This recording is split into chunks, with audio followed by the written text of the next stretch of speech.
Good afternoon students, welcome to my channel maths classes. Students, आज हम circle chapter के कुछ एग्जाम्पल्स पढ़ेंगे। यदि आपने आर एस अग्रवाल बुक देखी हो और उसमें सर्कल चैप्टर देखा हो तो उसके जो एग्जाम्पल्स हैं वो बहुत बार पूछे हुए हैं, बहुत इंपॉर्टेंट हैं। सारे एग्जाम्पल्स में ईयर्स डले हुए हैं और वो 2 से 3 बार सारे क्वेश्चंस एग्जाम्स में पूछे हुए हैं। ओके, तो हम धीरे धीरे करके अब सर्कल चैप्टर के एग्जाम्पल्स को भी पढ़ेंगे। ओके, तो आज हम इस वीडियो में कौन सा एग्जाम्पल पढ़ रहे हैं? एग्जाम्पल नंबर 29 कर रहे हैं। एग्जाम्पल नंबर 29 हम इसलिए कर रहे हैं क्योंकि ये बहुत बार पूछा हुआ है। 2017 में भी पूछा था। ओके, लास्ट टाइम 2017 में पूछा हुआ है। ये तो मेरा जो बुक है वो लेटेस्ट एडिशन नहीं है, थोड़ा सा पुराना एडिशन है। हो सकता है ये 2018 और 19 में भी पूछा हुआ हो ये क्वेश्चन। ओके, तो इसके आने के चांसेस बहुत ज़्यादा है इस क्वेश्चन के आपके एग्जाम में। ओके, तो हम पहले एग्जाम्पल कंप्लीट करते हैं। हमारा क्वेश्चन नंबर 29, जो कि एग्जाम्पल नंबर 29 है, वो ये है कि prove that the opposite sides of a quadrilateral circumscribing a circle subtends supplementary angles at the center of the circle। Okay, अब ये क्वेश्चन बोल क्या रहा है? क्योंकि हमें डायग्राम नहीं दिया हुआ है तो हमें डायग्राम भी बनाना है और उसका मीनिंग भी समझना है। ओके, तो हमें बोला है prove that the opposite sides of a quadrilateral. सबसे पहले हमें क्या बोला गया है? एक क्वाड्रिलेटरल बोला गया है। तो हम क्या करेंगे? क्वाड्रिलेटरल बनाते हैं। ओके, हम एक क्वाड्रिलेटरल बनाएंगे। Suppose this is the quadrilateral. Okay, आप अपने अकॉर्डिंग क्वाड्रिलेटरल बना सकते हैं। This one is the quadrilateral circumscribing a circle. क्या कर रहा है? Circumscribing a circle. That means इस क्वाड्रिलेटरल के अंदर क्या बना हुआ है? सर्कल बना हुआ है। स्टूडेंट्स बहुत कंफ्यूज होते हैं कि सर्कल बाहर बनाना है कि अंदर बनाना है, लेकिन आपको क्या बोला है? सर्कमस्क्राइबिंग अ सर्कल, मतलब सर्कल को सर्कमस्क्राइब किया हुआ है, सर्कल को अंदर किया हुआ है। ओके, मतलब जो क्वाड्रिलेटरल है उसके अंदर क्या बना हुआ है? सर्कल बना हुआ है। तो इसके अंदर हम सर्कल बनाते हैं। Okay, suppose this is the circle. Okay, subtend supplementary angles eight the centre of the circle. अब इसका सेंटर ऑफ द सर्कल की बात हो रही है तो हमें जो चीज़ समझ में है हम वो चीज़ बना लिया, सेंटर ऑफ द सर्कल बना लिया।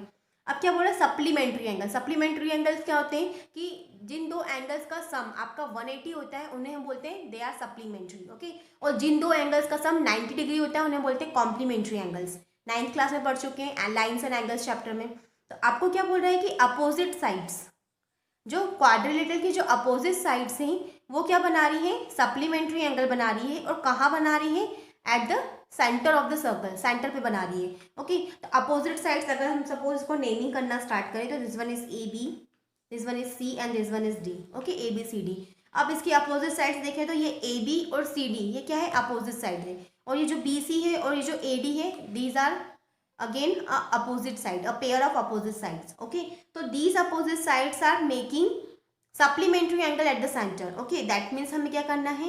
ये यहाँ पे ऐसे बनाना है और ऐसा हमें यहाँ पे बनाना है। ओके, तो अब ये जो साइड से मतलब ये जो एंगल बना रही है, ये वाला एंगल और ये वाला एंगल, ये क्या है? सप्लीमेंट्री एंगल है। ऐसा क्या कौन बोल रहा है? ऐसा आपका क्वेश्चन बोल रहा है। और ये चीज़ आपको क्या करनी है? ये चीज़ आपको प्रूफ करनी है। Okay, so these angles are supplementary. तो मैं यहाँ पे लिख देती हूँ to proof. Okay, to proof में आपको क्या लिखना है? क्या प्रूफ करना है आपको? टू प्रूफ में आपको प्रूफ करना है कि एंगल ये जो ओ, ये सेंटर को हमने बोला है ओ, तो ये जो एंगल बन रहा है A O B, sum of the angle A O B plus angle C O D, angle C O D is equals to 180 degree. Supplementary angle बना रहे हैं। साथ ही साथ हम लिखेंगे कि angle A O D, angle A O D plus B O C, B O C ये भी क्या बना रहे हैं? 180 डिग्री एंगल बना रहे हैं। ये दोनों चीज़ें हमें क्या करनी है? प्रूफ करनी है। ओके, कि अपोजिट साइड्स का जो पेयर है वो सेंटर पे आपका 180 डिग्री एंगल बना रहा है, उनका जो सम है 180 डिग्री है, ये आपको प्रूफ करना है। ओके, टू प्रूफ हमें यहाँ पे क्लियर हो गया। प्रूफ के लिए हम क्या करेंगे? कुछ कंस्ट्रक्शन करेंगे। ओके, कंस्ट्रक्शन करेंगे तो अभी फिलहाल तो मैं आपको एंगल ये रब कर रही हूँ। ओके, ये एंगल मैंने यहाँ पे रब कर दिया। अब हम क्या करेंगे स्टूडेंट्स? हमने ये ओ सेंटर को किससे मिलाया? यहाँ पे पी, यहाँ से मिलाया। ओके, इस पॉइंट को सपोज हमने बोल दिया पी, यहाँ पे ये ओ सेंटर है, this one is the O centre, और इसको हमने यहाँ से इसको ज्वाइन करा, इसको हमने बोल दिया क्यू। ओके, कंस्ट्रक्शन कर रहे हैं, इसे हमने बोल दिया आर और इसे हमने बोल दिया एस। ओके, हमने क्या किया? जो सेंटर था उसको हमने यहाँ पे क्या कर दिया? सेंटर को इस पॉइंट से ज्वाइन कर दिया। अब ये पॉइंट को मैं क्या बोलूँगी, these are the point of contact. P Q R S क्या है, पॉइंट ऑफ कॉन्टेक्ट है। पॉइंट ऑफ कॉन्टेक्ट मैंने क्यों कहा, क्योंकि अगर हम इस सर्कल को देखें, ओके ये सर्कल है सपोज हमारा, और ये यहाँ पे ऐसी लाइन ऐसे पास हो रही, तो इसे हम क्या बोलते हैं, टेंजेंट बोलते हैं। और टेंजेंट का जो ये वाला पॉइंट होता है जिसको वो जिस पॉइंट पे वो सर्कल को टच करता है, उसे हम क्या बोलते हैं, पॉइंट ऑफ कॉन्टेक्ट बोलते हैं। Point of contact, okay point of contact बोलते हैं। तो यहाँ पे जो P है वो क्या है, अगर ए बी एक टेंजेंट है, अगर ए बी एक टेंजेंट है तो P पॉइंट क्या है, it is the point of contact. अगर बी सी एक टेंजेंट है तो Q क्या है, it is also again a point of contact. R is also a point of contact and S is also a point of contact. If BC, CD and DA are tangent to the circle, okay? अगर ये tangent है, that means they are the point of contact, okay? यहाँ तक हमारी कहानी clear होती है। अब स्टूडेंट्स हमें क्या करना है, एंगल्स को प्रूव करना है कि एंगल का सम आपका 180 डिग्री है। तो हम क्या करते हैं, एंगल्स को नेमिंग करना स्टार्ट करते हैं। सपोज ये वाला एंगल है, इसे हमने बोला 1, इस एंगल को मैंने बोल दिया 2, ये वाला एंगल है आपका 3, इस एंगल को हमने बोल दिया 4, दिस वन इज 5, ये 6, ये 7 और ये 8। टोटल कितने एंगल्स बन गए, 8 एंगल्स बन गए। आप खुद डायग्राम बनाए कॉपी में, आपको अच्छे से चीज़ें क्लियर होंगी। आपके पास में 8 एंगल्स हैं, ओके। अब हमें क्या करना है कि हम क्या करेंगे कि किसी पॉइंट के अराउंड जो एंगल्स का एडिशन होता है वो कितना होता है, 360 होता है। अगर मैं ये 1 2 3 4 5 6 7 8 सारे एंगल्स को ऐड कर दूं तो मेरे पास में कितना आएगा, 360 आएगा, ओके। क्यों आएगा, क्योंकि एक कंप्लीट एंगल कितने डिग्री का होता है, 360 डिग्री का होता है। और यदि इन सारे एंगल्स को मैं ऐड कर रही हूँ तो एक कंप्लीट एंगल बन रहा है, एक कंप्लीट एंगल बन रहा है, ओके। और कंप्लीट एंगल कितने का होता है, 360 डिग्री का होता है। तो अब हम क्या करेंगे, यहाँ पे हमने कर दिया, यहाँ पे मैं प्रूफ वाला पार्ट डाल रही हूँ, this is your proof part, okay proof. तो यहाँ पे हम क्या करेंगे, angle 1 plus angle 2 plus angle 3 plus angle 4 plus angle 5 plus angle 6 plus angle 7 plus angle 8 is equals to how much, 360 degree, okay 360 degree. अब हम यहाँ तक तो पहुँच गए स्टूडेंट्स, लेकिन अब हमें क्या करना है, सर्कल की थ्योरम यूज़ करनी है, ओके। कौन सी सर्कल की थ्योरम यूज़ करनी है वो मैं आपको बता रही हूँ कि सपोज स्टूडेंट्स एक के पास में सर्कल है, ओके आपके पास में एक सर्कल है और P आपका एक एक्सटर्नल पॉइंट है, ओके P आपका एक्सटर्नल पॉइंट है और इस P पॉइंट से आपने 2 टेंजेंट्स बनाए सपोज, ओके। इस पॉइंट को मैंने बोल दिया A, इस पॉइंट को बोल दिया मैंने B। अभी मैं सर्कल सेलेक्ट करके आपको सारी थ्योरम इसी डायग्राम में एक्सप्लेन करके सब बता रही हूँ मैं आपको, ठीक है। अगर सपोज ये this is the O is the centre suppose, okay, and OA is the radius, ये रेडियस है, OB भी रेडियस है, ओके। और हमने ये OP को ज्वाइन कर दिया, सुनना ध्यान से, ओके। तो क्या होता है आपके पास में, जो ये पूरा एंगल होता है, ये पूरा एंगल और ये पूरा एंगल, इन दोनों एंगल का सम कितना होता है, 180 होता है। एक तो ये थ्योरम हो गई कि ये जो एंगल है, ओके कौन सा एंगल बोल सकते हैं अपन, ये जो APB है प्लस ये AOB है, AOB, इनका सम कितना होता है, 180 डिग्री होता है। ये भी एक सर्कल की थ्योरम है, ओके। सर्कल की एक दूसरी थ्योरम पढ़ चुके हैं हम कि अब एक्सटर्नल पॉइंट से जो टेंजेंट बनाते हैं उनकी लेंथ बराबर होती है, दैट मीन्स PA और PB बराबर होगा। तो ये भी हम एक थ्योरम पढ़ चुके हैं, PA और PB बराबर होगा। तीसरी थ्योरम जो कि हम पढ़ चुके हैं कि जो रेडियस होती है वो टेंजेंट पे परपेंडिकुलर होती है at the point of contact, that means यहाँ पर हम बोले तो OA is perpendicular on AP, okay OA यहाँ पे परपेंडिकुलर है AP पे, या फिर हम बोले तो ये OB क्या है, परपेंडिकुलर है BB पे, OP is perpendicular on BP। That means in दोनों से हमें क्या रिजल्ट मिल रहा है कि यहाँ पे कितना बन रहा है, 90 डिग्री एंगल बन रहा है, परपेंडिकुलर है, दैट मीन्स यहाँ 90 डिग्री बन रहा है और यहाँ 90 डिग्री बन रहा है। ये तीसरी थ्योरम है सर्कल की, ओके। यहाँ पर अप्लाई नहीं हो रही है, लेकिन मैं आपको सारी थ्योरम्स एक बार रिविजन करवा रही हूँ कि हाँ ये थ्योरम्स होती हैं सर्कल की। एक और थ्योरम है आपकी इंपॉर्टेंट थ्योरम है, ओके। वो थ्योरम बोलती है कि अगर हमारे पास में ये डायग्राम, तो ऐसे मैंने रब कर देती हूँ, ठीक है। ये यहाँ पे बनाया, तो ये यहाँ पे सपोज ये इतना वाला एंगल 1 है, कौन सा एंगल बोला मैंने, 1, ये सिर्फ इतना APO एंगल 1 है, और ये OPB ये एंगल 2 है। तो ये जो 1 और 2 एंगल होते हैं ये दोनों क्या होते हैं, बराबर होते हैं। कौन सा angle, APO is equal to angle BPO, मतलब कि जो टेंजेंट होता है वो क्या होता है, इक्वली इंक्लाइंड होता है। इक्वली इंक्लाइंड किसकी होता है, to the line segment joining to the centre and the external point, okay. External point को सेंटर से ज्वाइन करने वाली लाइन के टेंजेंट्स क्या होते हैं, इक्वली इंक्लाइंड होते हैं, okay. These is the fourth theorem, okay, जो कि सर्कल की थ्योरम से, जो कि सारे एग्जांपल्स में कहीं ना कहीं ये थ्योरम्स आपकी अप्लाई होती है। So angle 1 and angle 2 equal होंगे। साथ ही साथ में एक और थ्योरम होती है कि अगर जैसे यहाँ पे 1 एंड 2 इन दोनों को बोला मैंने, और सपोज इस एंगल को मैं बोल रही हूँ 3 और इस एंगल को मैंने बोला 4, कौन सा एंगल, AOP एंड BOP, इनको 3 और 4 बोला, तो ये एंगल्स भी बराबर होते हैं। कौन सा एंगल थ्योरम बोली मैंने, AOP is equal to angle BOP, okay, ये दोनों एंगल्स भी बराबर होते हैं, 3 एंड 4 भी बराबर होंगे। ये सारी थ्योरम्स आपको सर्कल चैप्टर में किसी न किसी क्वेश्चन में आपको यूज में आती रहेंगी, ओके। तो ये सारी थ्योरम्स थी। तो अभी हमें कौन सी वाली थ्योरम का एप्लीकेशन लगेगा, इसमें फोर्थ थ्योरम का हमें यहाँ पे यूज में आएगी, ओके। फोर्थ थ्योरम हमारे काम में आएगी यहाँ पर।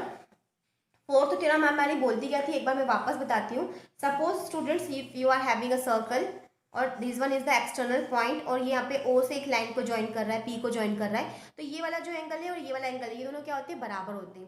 सपोज 1 एंड 2, तो 1 और यहाँ पे 2 क्या होंगे, बराबर होंगे। This is the theorem, that means tangents are equally inclined to the line segment joining the center to the external point, okay, external point of the circle.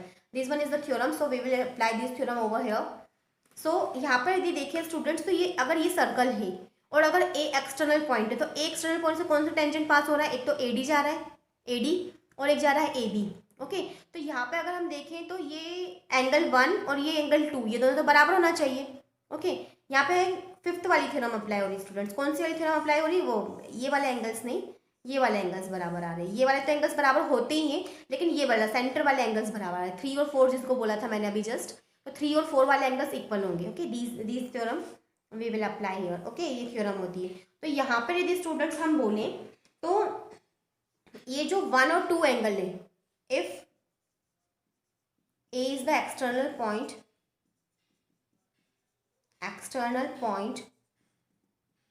of a circle, then tangents drawn, क्या लिखेंगे हम, tangents drawn from an external point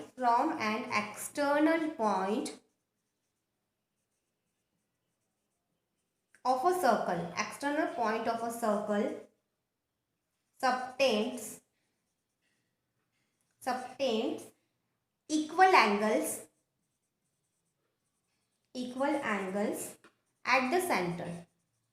this one is the theorem, okay. उस theorem का statement है जो मैंने theorem अभी आपको एक्सप्लेन करी, कि अगर A एक्सटर्नल पॉइंट है of a circle, then tangents drawn from the external point, कौन सा external point, A point, okay, of a circle subtends equal angle at the centre, मतलब कि जो एक्सटर्नल पॉइंट है ये क्या कर रहा है, आपका सेंटर पे इक्वल एंगल्स को सबटेंड कर रहा है। दैट मीन्स 1 और 2 आपस में बराबर होंगे।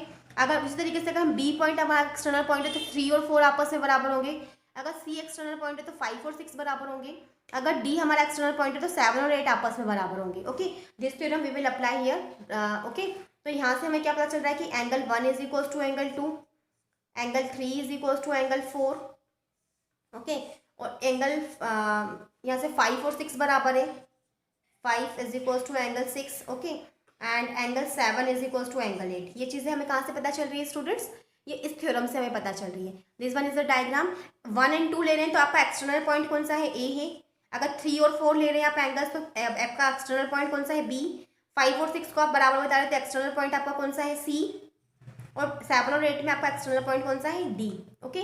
तो यहाँ पर स्टूडेंट्स इतना कहानी आपको क्लियर होगी। तो यहाँ पे मैं अभी थोड़ा सा रब कर रही हूँ आपका, ठीक है। आप वीडियो को पॉज करके नोट डाउन कर लें। तो यहाँ से स्टूडेंट्स यदि हम देखें तो 1 2 बराबर है, 3 4 बराबर है, 5 6 बराबर है, 7 8 बराबर है। तो अभी हम क्या करेंगे, सिर्फ एक पार्ट को प्रूफ करते हैं, AOB और COD को बराबर का सम 180 प्रूफ करते हैं। तो यदि हम AOB देखें तो AOB में क्या है, 2 3 एंगल है, और अगर COD में देखें तो 6 7 एंगल है, ओके। तो आपको 2 3 चाहिए और 6 और 7 चाहिए, ओके। 2 3 और 6 और 7 का सम हमें चाहिए, 2 3 और 6 और 7, 2 3 6 और 7, इनका सम हमें क्या चाहिए, हमें इसकी नीड है। तो इनको हम किसी से रिप्लेस नहीं करेंगे, ओके। तो अभी हम क्या करेंगे स्टूडेंट्स, यहाँ पे 1, ये एंगल 1 था, तो इस एंगल 1 को मैंने क्या बोल दिया, इस एंगल 1 को बोल दिया मैंने एंगल 2, इस एंगल 2 को मैंने एज इट इज रखा रहने दिया। एंगल 3 आपको चाहिए था, एंगल 3 भी आपने रखा रहने दिया। एंगल 4 किसके बराबर था, एंगल 3 के बराबर था, तो उसको एंगल 3 लिख दिया। एंगल 5 की नीड नहीं है, तो एंगल 5 को हमने बोल दिया एंगल 6 को एज इट इज रखा रहने दिया। एंगल 7 की नीड है तो एंगल 7 रहने दो, और एंगल 8, ये एंगल जो 8 था इसको भी मैंने क्या बोल दिया 7 बोल दिया, इज इक्वल टू कितना 360 हो गया। अब यहाँ से स्टूडेंट्स देखेंगे ये हमने कैसे किया समझ में आ गया आपको। 2 3 5 और 6 सॉरी 2 3 6 और 7 का सम चाहिए, 2 3 6 और 7 का सम चाहिए हमें।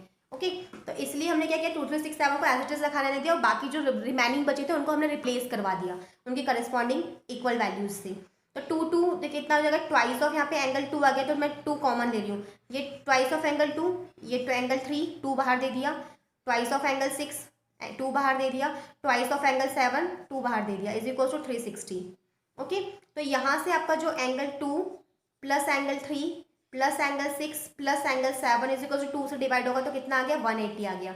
अब यहाँ से हम देखें 2 और 3 का सम क्या है, 2 और 3 कितना था आपका, 2 और 3 मिलके बना रहे थे आपका एंगल AOB बना रहे थे, 2 और 3 आपका AOB बना रहे। ओके और 6 और 7 मिलके कितना बना रहे हैं आपका एंगल COD बना रहे, इज इक्वल टू कितना 180 डिग्री। तो यहाँ पे हमने इतना पार्ट प्रूफ कर दिया, तो सिमिलरली करके आप दूसरा पार्ट डायरेक्ट लिख सकते हैं। ओके दूसरा वाला आपको एक्सप्लेन करने की जरूरत नहीं है, सिमिलरली करके आप डाल देंगे सिमिलरली AOD और BOC भी कितना होगा 180 होगा। तो यहाँ पे हमारा क्वेश्चन कंप्लीट होता है स्टूडेंट्स। यदि आपको मेरा वीडियो अच्छा लगा हो तो प्लीज़ चैनल को सब्सक्राइब करें, अपने फैमिली और फ्रेंड्स के साथ शेयर करें। मैं ज़्यादा लंबे वीडियोस इसलिए नहीं बना पाती हूँ स्टूडेंट्स क्योंकि मैं मोबाइल से वीडियोस बनाती हूँ और मोबाइल में जनरली मेमोरी की थोड़ी सी प्रॉब्लम आ जाती है और कई बार मोबाइल हीट अप भी होने लग जाता है। ओके सो कुछ लिमिटेशन से वीडियोस बनाने की, बस यही लिमिटेशन है कि सोर्सेज इतने हैं नहीं, अवेलेबल नहीं है। फ़ोन जनरली जो यूज़ करती हूँ उन्हीं फ़ोन से मैं वीडियोज़ बनाती हूँ। आई होप कि आगे कुछ अच्छा हो और मैं कुछ नया कैमरा वैमरा का कुछ खरीद पाऊँ वीडियोज़ बनाने के लिए, लेकिन अभी जो सोर्सेज अवेलेबल है उन्हीं से मैं यूज़ करके आपके लिए वीडियोस बनाती हूँ। यदि आपको मेरी मेहनत रियली में अच्छी लगती है तो प्लीज़ चैनल को सब्सक्राइब करें और फैमिली और फ्रेंड्स के साथ शेयर करें। Thank you very much.